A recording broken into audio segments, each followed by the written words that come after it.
Hola, muy buenas tardes. Muchísimas gracias primero por la invitación. Para nosotros es bien agradable estar acá, aunque seamos un público chiquitito, porque es importante a veces estar en diálogo constante con lo que están haciendo otros compañeros. Nosotros, como dijo acá la compañera, somos ex estudiantes de la Escuela de Historia de la Universidad de Chile y ayudantes de investigación del proyecto Fondesit 1130-431, al igual que Esteban Miranda. Y particularmente con Álvaro venimos a presentar unas reflexiones que se insertan en el equipo de Etnohistoria Andino-Colonial dentro del proyecto donde trabajamos con la doctora Carola O'Donnell. Y en el equipo de Etnohistoria Andino-Colonial, estas reflexiones en particular llevan 3 años, 4 años más o menos de recopilación de material y de lectura. Por lo tanto, todo lo que vamos a presentar a continuación son materiales que están siendo inéditos y que están en proceso aún de ser leídos, por lo tanto, sus opiniones siempre son muy bienvenidas. ¿Cómo es? ¿Al lado? Ahí. Perdón. El contexto en el que estamos hablando es los Andes surcoloniales, como se puede ver en el mapa, aquí se ve, ¿sí? Es todo lo que está prácticamente desde Cusco hacia abajo. No tomamos mucho en consideración lo que hoy en día es parte del territorio chileno, Arica y Tarapacá, pero sin embargo nos sirve para pensar en, como dice el mapa, modos de producción y circulación en el mundo surandino colonial. Este vendría siendo como el marco de fondo en el cual nos posicionamos desde el proyecto, y el equipo de Etnohistoria particularmente ha tenido la gran tarea o la búsqueda de preguntarse quiénes están produciendo, qué se está produciendo y cómo está circulando lo que se está haciendo en general. Esto es siempre situándonos dentro de la noción de la vida social de las cosas, como dice Paduray, donde estos objetos no representarían solamente etapas de una cadena productiva, sino que aglutinarían toda una experiencia social que va a dar cuenta de apropiaciones selectivas, resignificaciones o continuidades en la forma de producción, circulación y uso de las materias primas y objetos por parte del indígena artesano. Y esto resulta tremendamente importante porque nos situamos dentro de la agencialidad del indígena, tema que no ha sido muy tratado por la historiografía generalmente, y cada vez que hablamos de artesanos parecieran ser una masa homogénea de mestizos, y la figura del artesano indígena queda como a la suerte. Para la elaboración particularmente de esta ponencia, estamos trabajando con una serie de materiales, entre ellos testamentos indígenas y españoles, conciertos de trabajo, vocabularios de la lengua quechua y aymara, y los testamentos indígenas y españoles forman parte del repertorio documental de los archivos La Paz y Cusco. Los archivos La Paz se sacaron principalmente materiales inéditos, mientras que en Archivo Cusco estamos trabajando con material edito e inédito.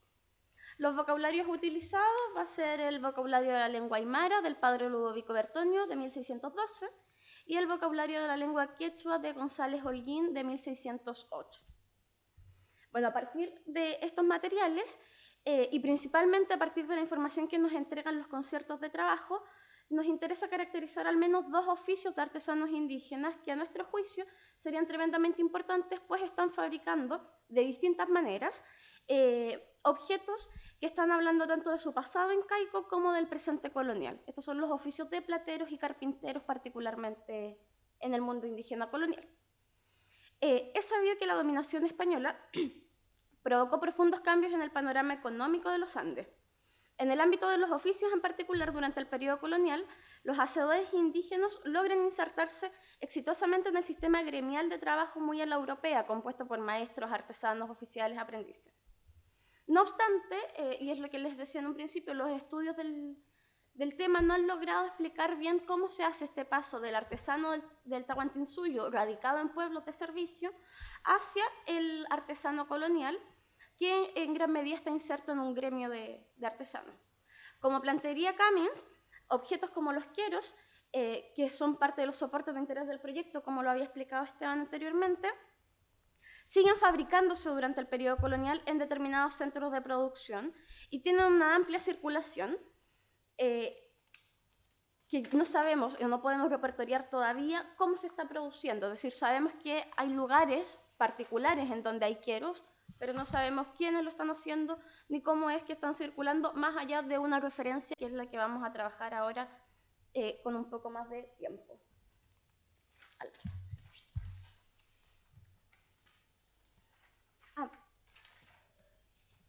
Perdón, no, déjame.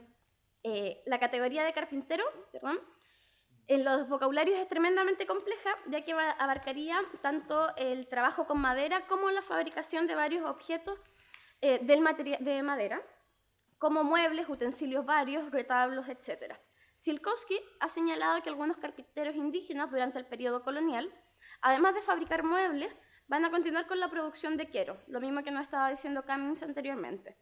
Como va a señalar González Holguín en su vocabulario de la lengua quechua, quero significa vaso de madera, quero camayo, los españoles lo van a traducir como carpinteros, e incluso se va a denominar así a artesanos que en Huánuco están solo cortando árboles y con la madera fabricar distintos objetos, entre ellos vasos.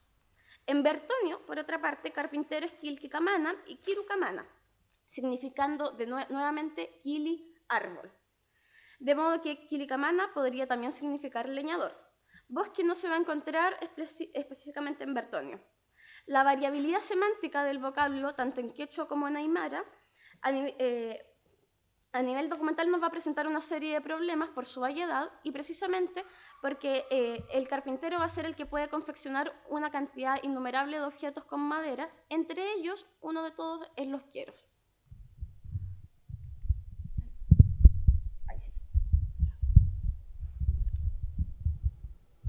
Ya, con respecto a la evidencia documental, ¿cierto? La búsqueda que nosotros hemos estado realizando en el área, hemos encontrado referencia a carpintero indígena en documentos de la revista del Archivo Histórico del Cusco, que esto es parte del material editado, ¿cierto? Una revista de la década de los 50, en que contiene, ¿cierto?, un sinnúmero de documentos, testamentos, ¿cierto?, y también conciertos de trabajo. Es decir, ¿cierto?, fórmulas contractuales para trabajos de reparación de obras de arte en iglesias y catedrales, que se realizaban entre artistas y artesanos de distinta especialización y los encargados administrativos de tales centros. Entonces, ahí está, un concierto que queremos traer ahora data de 1650 y es entre el artesano indígena Domingo Inquil, quien es contratado por Pedro de Avilés, mayordomo y administrador del Hospital de Mujeres de San Andrés, esto en el Cusco, para que este artesano, y aquí está la cita que ustedes pueden ver, no, ahí está, perdón, en su oficio de carpintero, todas las obras que le diere a hacer tocantes a su oficio, empleando sus herramientas y oficiales. En este contrato, uno de los aspectos más destacables, ¿cierto?, más interesantes, es el hecho de que este artesano posea tanto herramientas como oficiales, tanto oficiales a su cargo. Entonces, hay que mencionar que algunos maestros, ¿cierto?, en el sistema gremial trabajaban tanto con herramientas propias como arrendadas. En otros conceptos de trabajo se plantea que el artesano debe arrendar herramientas. Este no es el caso.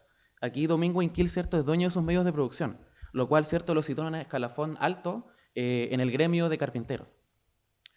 La labor que realizan los plateros, por otro lado, se encuentra más especificada, tanto durante el Tahuantinsuyo como durante el periodo colonial. En el mundo andino prehispánico, dentro de los que trabajaban en metal, el oro y la plata, por supuesto, pero aparte cobre, estaño y plomo, estaban los plateros o kulkitacac, quienes confeccionaban aquillas, estos vasos de oro y plata, y de los cuales los más hábiles trabajaban para el Inca. Durante el periodo colonial, el gremio de plateros incluía a los que trabajaban el oro, que también en los documentos se les llama plateros de oro, y los bateojas, que son los encargados de la fundición de la plata, de este metal.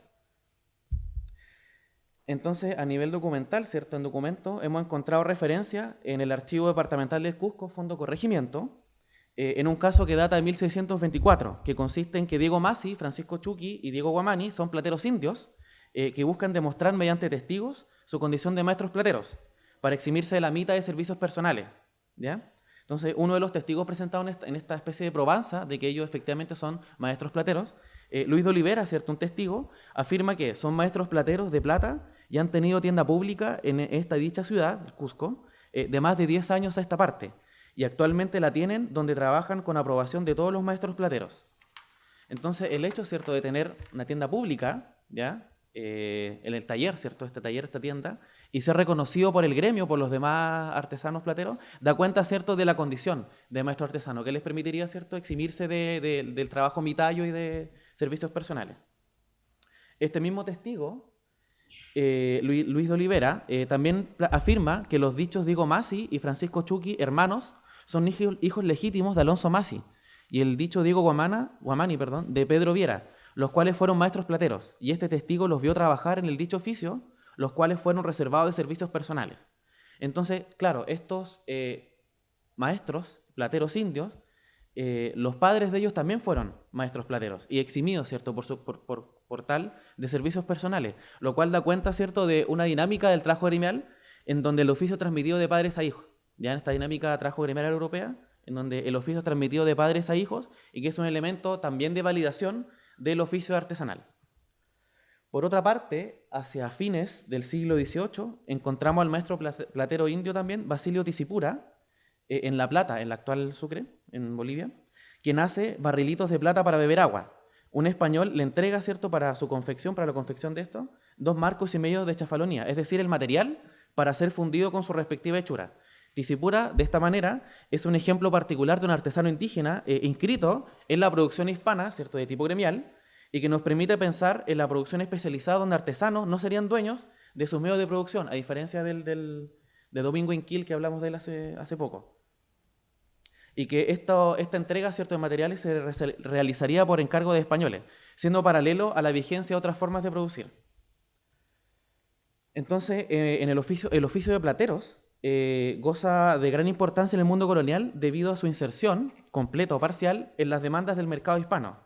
Un ejemplo de esto, ¿cierto?, es la producción de objetos de clara factura hispana hecho por artesanos indígenas, como las lámparas del uso candelabro, que ustedes pueden ver en la cita, que es el mismo documento que mencioné de estos maestros plateros que buscan eximirse de la mitad, Diego Masi, Francisco Chuqui y Diego Guamani, que están fabricando ciertos objetos de factura hispana como lámparas de luz, candelabros, cálices, etc. Destinados, ¿cierto?, para conventos o también para particulares. Pero paradójicamente tenemos el caso del mercader Gonzalo de Figueredo, que en La Plata, Sucre, a fines del siglo XVIII, da cuenta de la presencia de 62 pares de queros para ser vendidos. Entonces, es decir, en pleno distrito urbano, en plena ciudad española, ¿cierto?, tenemos un español, un propio español que vende mercadería de distintas partes del mundo, pero que también está comercializando queros, ¿ya? Y que lo más decidor los vende en pares a la usanza prehispánica. Entonces, ¿quiénes son los compradores de estos queros? ¿Están siendo comprados como bienes de prestigio? Son preguntas que nosotros a nivel de equipo todavía no hemos podido resolver cabalmente. Bueno, como va a señalar principalmente José Luis Martínez para el caso chileno, quien debe haber sido uno de los que más ha investigado el uso de queros coloniales, el quero consiste en un vaso ceremonial usado en rituales como brindis con divinidades o brindis con el Inca o Curacas, para establecer lazos políticos mediante mecanismos de reciprocidad, por lo que son siempre fabricados en pares, al igual que el caso de nuestro mercader de La Plata, que en el siglo XVIII está vendiendo el quero en pares a 15 reales. Además de ser utilizados también como ajuares en enterramientos. Sin entrar en detalles sobre sus distintos niveles de significación, la materialidad del quero nos parece tremendamente importante porque nos permite una jerarquización de los mismos, siendo así, por ejemplo, en primer lugar, los queros hechos de oro y plata, llamados también aquillas, luego el quero propiamente tal, que está hecho con madera, y el mati, fabricado con calabaza. En el vocabulario general de Gabriel González Holguín, de 1608, la voz quero significa vaso de madera, queru, trozo de madera hecho por el leñador, y aquilla sería el vaso de plata como el vaso de oro, siendo la voz cori y aquilla el vaso de oro. En el diccionario de la lengua aymara de Bertonio, la voz vaso para beber es kiru, umaña o aquilla si es de plata. Kiru significaría también umaña, que es beber. Como ha señalado Camins y Martínez, entre otros, con la dominación española, los queros van a seguir siendo producidos y continuaron circulando a pesar del control y las restricciones de las voces andinas coloniales. Los queros van a seguir siendo valorados no tan solo por andinos, sino como por los propios españoles. No obstante, el quero ingresaría al mundo colonial como mercancía, como se presentó en el caso que Álvaro nos acaba de comentar de nuestro mercader de La Plata, Gonzalo de Figueredo, manteniéndose empero su valor de uso, ya que postulamos que se sigue usando para brindar, pero se modificaría su valor de cambio al circular ya en el mercado colonial más normalizado y vendiéndose a 15 reales el par, y no tan solo como medio de reciprocidad. Otro ejemplo de un objeto indígena inserto dentro del mundo hispano-colonial es el caso de los mates, que han sido encontrados principalmente y de forma muy amplia en testamentos indígenas y españoles del siglo XVII y XVIII en la ciudad de La Paz. Respecto a los mates, que están asociados también al oficio de los plateros y carpinteros, encontramos que en tiempos prehispánicos han sido señalados como calabacitas o matis pintados, o bien manufacturados en plata, y una de las categorías que más se van a repetir en los testamentos va a ser la de mate guarnecido en plata con su patagua o pataguay. Asumimos que se va a tratar de un recipiente destinado a beber yerba mate y que podría ser de calabaza o bien de otro material. Mati también se considera la misma calabaza, el material de la calabaza. Cristina Ejido, quien ha sido quien más ha estudiado el léxico para hacer referencia a los enceros de la vida cotidiana, va a señalar que pataguay es un vocablo muy utilizado en documentos del siglo XVIII, al igual que patagua, y que haría alusión a esta vasija cilíndrica sobre la cual se pondría el mate, y que, la calabaza, y que generalmente sería de plata o otro material. Mate, sin embargo, cuando revisamos los documentos, no es la única referencia que se nos hace sobre un recipiente destinado a beber solo yerba mate. En esto también encontramos, sobre todo en lo que es el siglo XVII y XVIII, dos nociones más, que es tayagya o tayagya, como se quiera pronunciar, están las dos veces escritas, y la voz poro. Cuando nos encontramos con esto documentalmente, significó como un mundo nuevo porque jamás nunca habíamos escuchado la voz tayagya, ni en quechua ni en aymara. Entonces decidimos comenzar la búsqueda documental y en la lectura de ambos diccionarios, en el quechua y en el aymara, tayagya no existe, no está en ninguna parte, pero sin embargo, si empezamos a buscar como más minuciosamente, encontramos la voz yagya, que es la que ven ahí abajo, que tiene más o menos la misma, como la segunda parte de la palabra tayagya, y yagya o yagyani Tamayoc vendría siendo el carpintero. Está descrito así en González Holguín de 1608, mientras que yagyani es carpintear o labrar madera. Por su parte, una noción que aún no estamos en condiciones de asegurar su relación léxica con las otras dos es la noción de poro. Sin embargo, la información que nos entregan los mismos documentos dicen que estos son recipientes de madera o plata, nuevamente para beber yerba mate.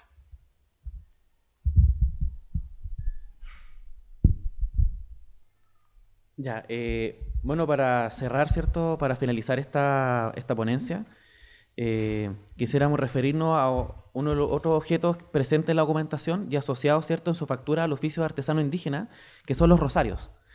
En la información documental, se pueden distinguir claramente dos tipos de rosarios, los rosarios de Jerusalén y los rosarios de Pescuezo, solo testados por mujeres. No estamos en condiciones de reconocer diferencias, ¿cierto?, formales entre ambos tipos. Sin embargo, para comienzo del siglo XVII y a través de Guamán Poma, como se puede ver ahí en la imagen, vemos cómo autoridades españolas e indígenas están usando rosarios de cuello, convirtiéndose este objeto en un signo de estatus social. Y al mismo tiempo, y en un contexto más idolátrico, hay datos que señalan que las mujeres andinas coloniales son castigadas si de forma indebida utilizan rosario en el cuello. A su vez, y para la segunda mitad del siglo XVIII, se cuentan con antecedentes que plantean la circulación, bajo control hispano, claro, de rosarios de vidrio y paquetes de cuentas de collar, además de pequeñas cucharitas y hebillas utilizados como medios para apaciguar rebeliones como la de Incahuasi en Atacama la Alta en 1777, como lo ha estudiado bastante Jorge Hidalgo. Entonces, y a modo de conclusión, y ante la tradición historiográfica, ¿cierto?, que entiende el proceso colonial como un aparato homogeneizador que arrasa con las formas de vida andina, creemos que la documentación presentada permite dar cuenta de la permanencia de objetos asociados a la ritualidad y emblemas de poder incaicos, tales como el quero, que hemos estado hablando.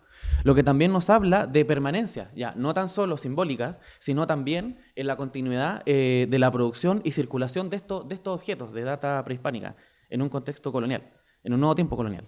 Es importante relevar, ¿cierto?, los procesos agenciales de hacedores indígenas, quienes son capaces no tan solo, como hemos planteado, no tan solo de inscribirse en la exigencia de un mercado colonial mediante la producción manufacturera hispánica, es decir, de tipo gremial, sino también de crear, de inventar y de modificar su entorno, utilizando para ello referencias prehispánicas y de su presente colonial.